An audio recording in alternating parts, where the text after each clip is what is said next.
Have you ever asked yourself, where's the evidence for what I believe? And then took a step back and actually looked for it. I would suggest to you that most humans have never reached a level of awareness of these things, to take those actions in their own life, to recognize where their beliefs and the reality that they live in aren't congruent. And should you ever get to that point and realize that what you believe and what reality actually is, so to speak, doesn't match up, then you've got to go through the psychological processes that go along with that awareness of reforming your belief systems, reforming your understandings, reforming your paradigm. How many people do you suppose want to do that, considering everybody's pretty convinced they got a solid lock on how things work? I would argue that most people don't walk around with a conscious awareness, having analyzed the difference between opinions, beliefs, and knowledge. And if any of you ever align with that, like energetically, intellectually, and truly look at the difference between opinions, beliefs, and knowledge.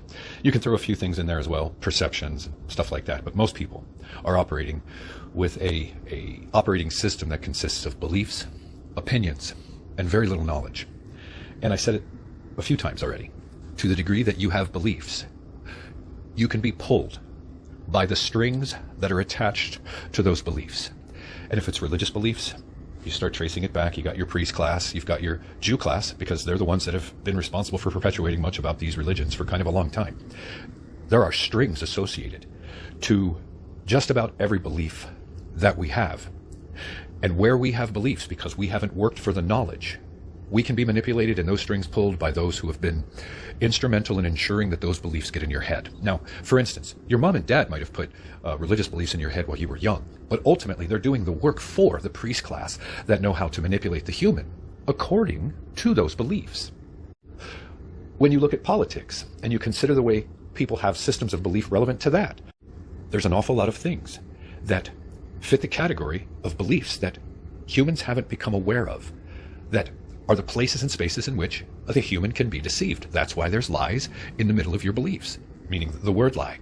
Think about it. And when you take this conversation into the realm of God and Creator, you can watch people do all kinds of interesting tap dances and see the broad range of the things that people tell themselves to validate their beliefs. Cognitive bias, that kind of shit. It's everywhere. So I suppose higher level beings really do laugh at humans, because even though we're bipedal, we're so easily fucking led, it's not even funny. No, we're born blank and programmable, and we're purposefully built to not know. So it's really easy to deceive the human in every place that they do not possess knowledge. And the equation in this reality, as far as I can tell, is if you don't work for it, if you don't put in the time that it takes to acquire the knowledge in a particular subject matter, field of study, you're not going to understand. And to the degree that you don't understand it, you have to depend on somebody else that, quote unquote, knows more than you about a particular subject matter. You just got to hope in this world of deception that whoever it is that's giving you that information isn't either functioning under a belief themselves or Machiavellian in nature and willfully fucking deceiving you. Therefore, knowledge, which grants you the eyes to see, knowledge, which helps you to discern, ought to be one of the few things, if humans are to worship anything, that humans spend their time fucking worshiping, so to speak. And I say worship in quotes, loosely used term. What do you think the people running the world have? You think they have a bunch of beliefs? I'm going to argue that they have a much more vast array of knowledge than any of you that are listening to me and any of you that ever will. And it's their use of that knowledge about how you operate that gives them the advantage.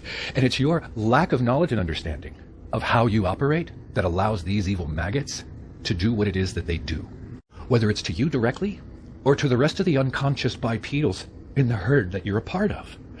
If you don't work for knowledge, it is highly likely that you will believe something that is untrue, that you will be deceived, led astray, all those types of things. Now think of the fact that, and just sit and contemplate the fact that you can operate, your quote unquote operating system can be largely based off of opinions. Because if you're someone that fits the category of never really educated yourself, you don't have much in the way of knowledge at all, you've been one of those soap opera watching, fucking talk show host listening to types of fucking normie NPC buffoons, you're just really going to operate from opinions and a whole lot of beliefs that you could quantify. You could not quantify. You couldn't tell where you got the belief. That's how it fucking works. And then anybody that actually has knowledge, that looks back on what they put in to get the knowledge that they got, and you start to realize, wow, when you have knowledge, you can't be as easily deceived. Those who are endeavoring to deceive you, if you possess knowledge, oh, they're really going to have to put an awful lot of work into it. They're going to have to really want it, and it's probably going to take a lot of time. And at some point, they could fuck up and screw up, and there could be tells and red flags that people with knowledge can see. When you don't possess knowledge, it's a lot harder to see because you don't know what you're looking at, or in some cases, you don't know what you're looking for. That's why if you're ignorant and go through an experience and then educate yourself to whatever that experience was and go through it again, vastly fucking different. You'll see things that, once you educate yourself, you'll see things that you didn't see. You'll recognize things that you didn't recognize. You'll see and recognize patterns in the whole experience that were not obvious or apparent to you the first time you did the thing without having a foundation of knowledge. Does that make sense? Relationships could be a perfect one. You go through a relationship with a narcissist, you get chewed up and spat out, and you look back on it and you recognize, holy shit, you study and you learn about narcissism and the cluster B spectrum and the behaviors and the gaslighting and the triangulation and the crazy making and all the stuff. Once you have the knowledge, the likelihood of you ever doing that again is slim to none, and closer to the none category. In the slim category, somebody's really working to deceive you. And those would be what you'd probably consider to be those covert narcissists, because they're the ones that wear a mask to hide the hideousness of their true nature. Because if anybody knew the hideousness of their true nature, nobody would want to be around them. So they put the mask on. And then they wait until they can find a way to get their hooks in if they can. And then once they've got their hooks in, because you've emotionally attached to something, and maybe they've given you copious amounts of sex to strengthen that emotional connection and dependency or whatever, then the mask comes off. Boom. The covert narcissist works to deceive in ways that those who don't know, I'm putting my hand up as I'm saying this right now, those of us that now know, oh no, we can see it. So there's an awful lot of examples of things that you could consider, whether it's relationships or any other thing, experiences where if you go through it with no knowledge, you're going to have one experience. Go and educate yourself to the thing in ways that you weren't before you did that shit the first time. All of a sudden, it's going to be a vastly different experience. And what you're going to see, perceive, and understand about the experience is going to be vastly different than when you did it without the knowledge. I never had parents that taught me any of this stuff. And I just wonder what my path in life would have been or could have looked like had I had this knowledge. And since I didn't, and I've gone through a gauntlet in life that is unlike anything I've ever heard in anybody's fucking life, I start to see the difference between knowledge, beliefs, and opinions, the manifestations that happen.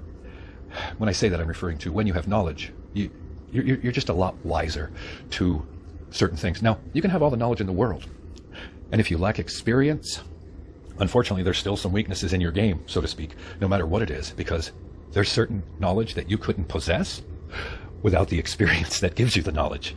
There's only so much book learning that you can get before experiences relevant to the thing then begin to reveal to you more through direct experience that you now know.